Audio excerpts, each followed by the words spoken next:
அவர்களுக்கு எச்சரிக்கை மணி விடுத்துள்ள நிலையில் இது குறித்து மருத்துவர்கள் கூறுவது என்ன என்று இந்த செய்தி தொகுப்பில் பார்க்கலாம்.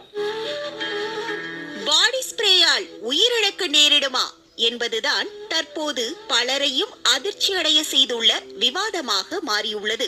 டெல்லியில் டியோட்ரன் பயன்படுத்திய 14 வயதேயான சிறுமி ஜார்ஜியா மாரடைப்பால் உயிரிழந்திருப்பதே இந்த விவாதத்திற்கு காரணம். டியோட்ரன் ஸ்ப்ரேனால உயிரிழப்பு ஏற்படுமா? வாய்ப்பு இருக்கு. அந்த டியோட்ரன் ஸ்ப்ரே வந்து பாத்தீங்கன்னா ஃபர்ஸ்ட் ஆஃப் ஆல் வந்து எவ்வளவு அமௌண்ட் எடுக்கிறாங்க அப்படின்ட்டு, எப்படி அந்த deodorant spray first of all உள்ள போகும்னா இன்ஹலேஷனல்ல மூச்சு வழியா உள்ள போய் ஆகணும்.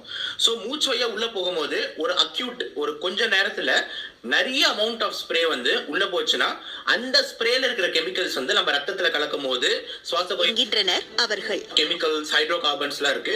அது ரொம்ப இம்பார்ட்டன்டா பார்த்தீங்கன்னா பியூட்டேன் அப்படின்னு சொல்லிட்டு இம்பார்ட்டன்ட் கெமிக்கல் இருக்கு. அந்த பியூட்டேன் வந்துட்டு ஹை லெவலா ரத்தத்துல கலக்கும் போது ஆல்கஹால்ஸ் குடிச்சா என்ன சைடு